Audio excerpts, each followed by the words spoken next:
welcome viewers. I'm Pia and you're watching the Africa Brief on NewsX World, and here are the top headlines. UN aid chief has warned that Al-Fashir is now a crime scene with mass killings, sexual violence and malnourished survivors. The chief has stated that rapid, unhindered aid access is necessary as displaced civilians face starvation and trauma. Nigeria is in talks with the United States after Trump threatened military action over jihadist attacks on Christians. Foreign Minister Yusuf Tuga has stated that discussions now focus on collaborative strategies to address security challenges affecting global interests.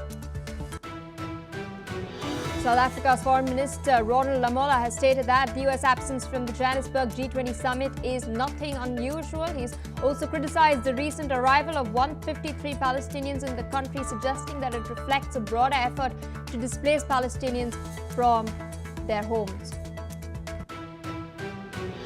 Ethiopia reports of 3 Marburg virus deaths in the Omo region. 17 suspected cases are under investigation, with WHO and Africa CDC aiding containment. The virus is spreading via bodily fluids, causing severe hemorrhagic symptoms.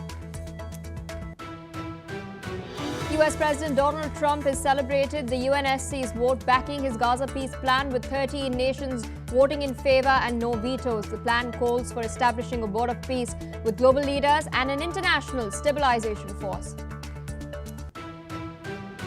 Trump has stated that he plans to approve Saudi Arabia's request to buy up to 48 US-made F-35 fighter jets, a potential multi-billion-dollar deal ahead of Crown Prince Mohammed bin Salman's visit to Washington. Donald Trump has called on House Republicans to support releasing the Jeffrey Epstein files, reversing his previous opposition. The House is expected to vote on making the documents public, which could include records on Epstein, Ghislaine Maxwell and others. Heavy rains in Kenya have caused Lake Naivasha, about 100 kilometers northwest of Nairobi, to overflow, flooding homes and displacing families. Meanwhile, authorities are monitoring the situation and coordinating relief efforts for affected communities. Well, viewers, those are the headlines and our top focus. UN aid chief Tom Fletcher has warned that conditions in Sudan's Al-Fashir have deteriorated into large-scale atrocities. He's urged immediate and unhindered access for aid agencies as survivors continue to flee the besieged city. This comes as he had earlier visited displacement camps in Tawila and Korma and met with survivors of the conflict during his trip. Listen in to what he had to say. The commitments I was seeking from the RSF and actually from other parties on the ground are that we get unhindered access to people on the basis of need, and that this is never politicized, that we don't go in, of course, with any military accompaniments and so on, that we are going in under our own steam. I'm not going to somehow stop humanitarian operations and let more people die while I wait for member states, international community to think about blue helmets or other ways of stopping this conflict. I have to deal with the reality on the ground as we find it, and that means we'll save as many lives as we can in the conditions in which we're allowed to operate. Now, I desperately hope that those conditions get better and that there is that sustained international engagement to end this conflict, open up humanitarian space. I can't, and the people that we're here to serve can't wait for that. Now, according to the United Nations, about 82,000 people have fled Al-Fashir and surrounding areas since the 26th of October. Famine-stricken Al-Fashir was the last stronghold of the Sudanese army in the vast western Darfur region before falling to the RSF after an 18-month siege. Witnesses have reported mass killings following the RSF takeover, and many residents now remain missing. With us on the broadcast is Ambassador Mahesh Sachdev, former Indian diplomat, joining us from New Delhi. Thank you so much for taking our time and speaking to us on the broadcast. We've, of course, been reporting the UN statistics day by day, and the number keeps increasing from 90,000. It's now topping around 140,000 people who've now been displaced after the RSF has taken control of Al-Fashir. The UN aid chief, we've just heard what he had to say. He's issued a warning that conditions have deteriorated, large-scale atrocities are also taking place, and the United Nations is also calling for investigation into this. Is it now time to form an international tribunal to investigate the atrocities that are being meted out by the RSF on the ground? I think the question is valid, and it needs to be asked. The action would lie with the UN Security Council to pass a resolution. One of the provisions of which could be setting up a tribunal or investigating team, etc. But doing that may further complicate the situation. If it's going to be only RSF that is going to be investigated, then RSF would have no compunction about avoiding it, and may even boycott it and make it more difficult. So one has to tread very carefully.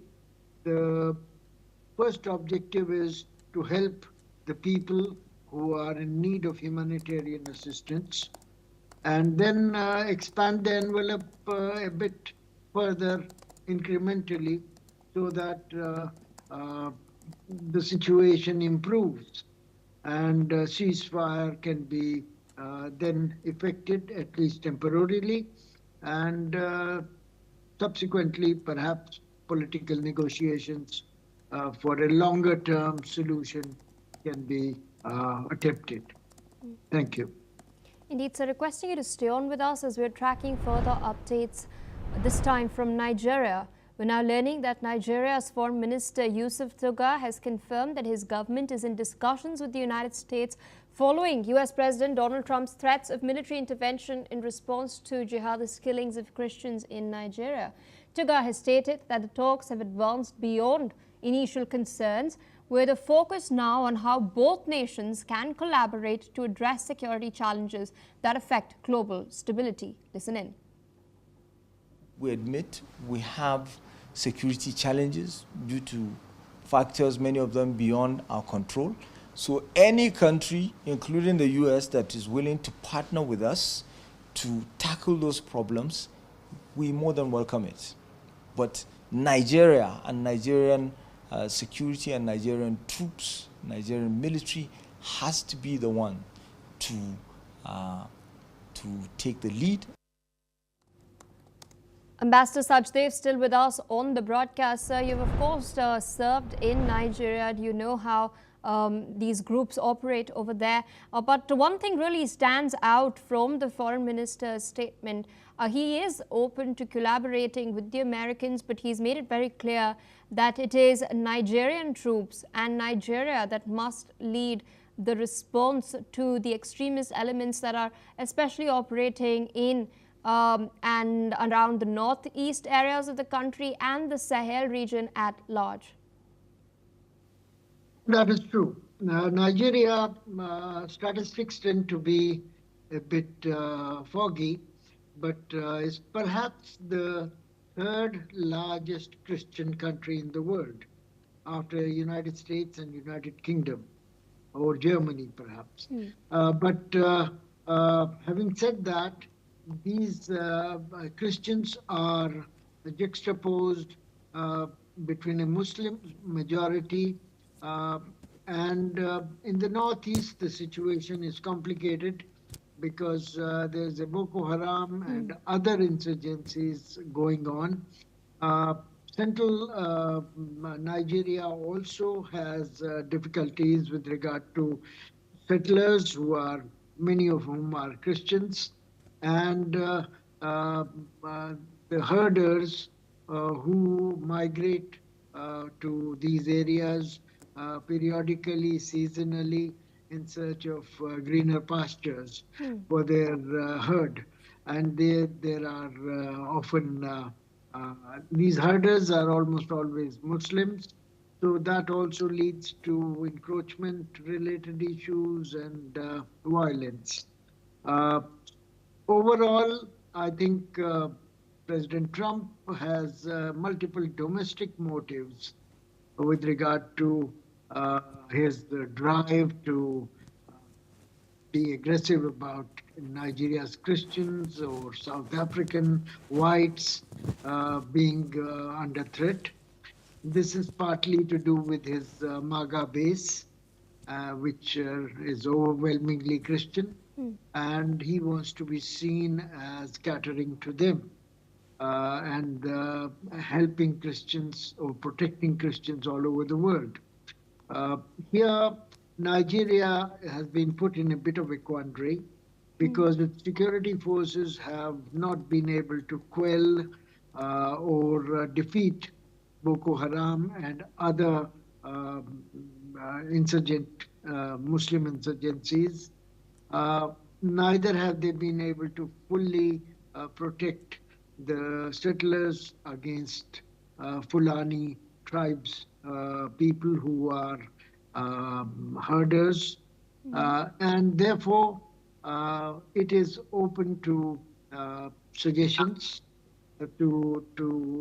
and needs help from countries like United States.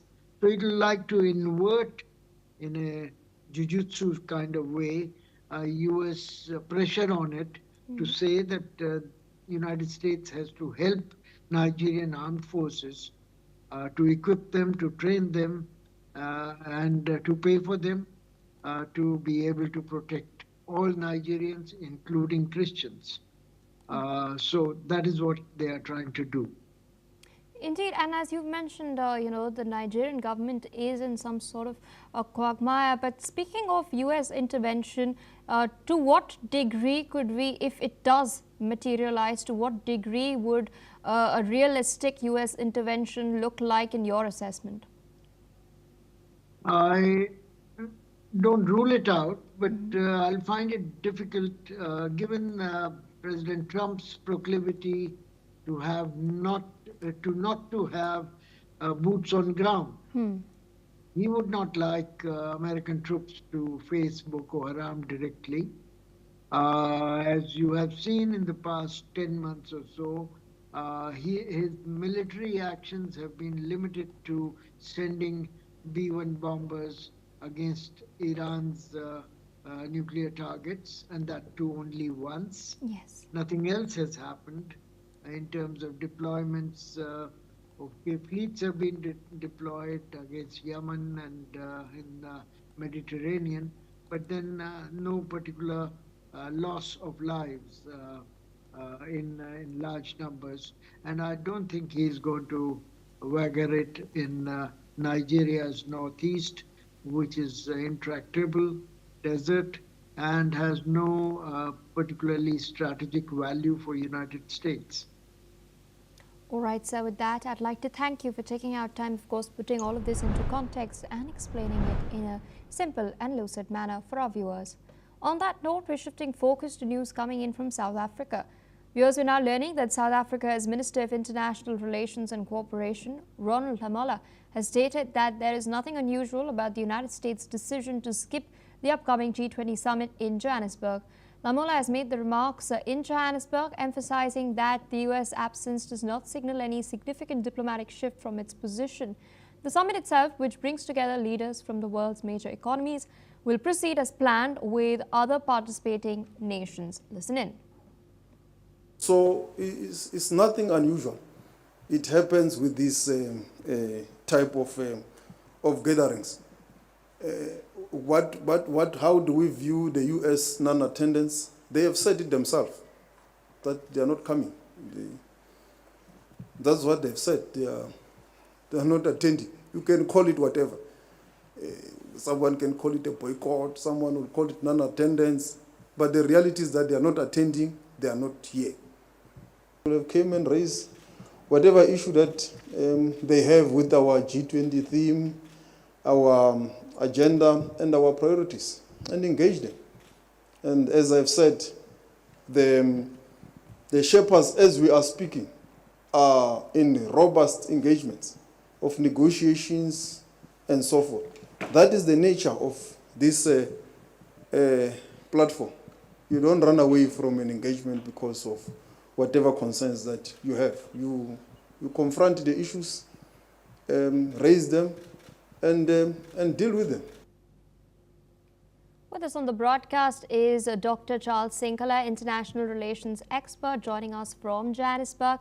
Thank you so much for taking our time and speaking to us on NewsX World. Of course, we've just heard the Minister of International Relations and Cooperation, Ronald Lamola, stating that there's nothing unusual about the United States' absence from the upcoming G20 summit.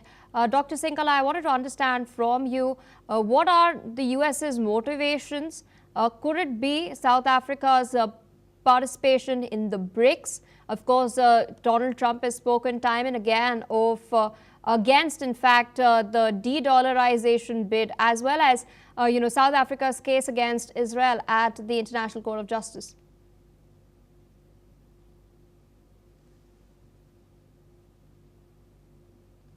All right, there seems to be an issue as far as Dr. Sinkala's connection is concerned. Let's play out that soundbite once again so that our viewers can listen into the remarks that were made by Ronald Lamola.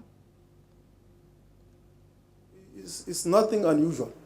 It happens with this type of gatherings. How do we view the U.S. non-attendance? They have said it themselves that they are not coming. That's what they've said. They are not attending. You can call it whatever. Someone can call it a boycott. Someone will call it non-attendance.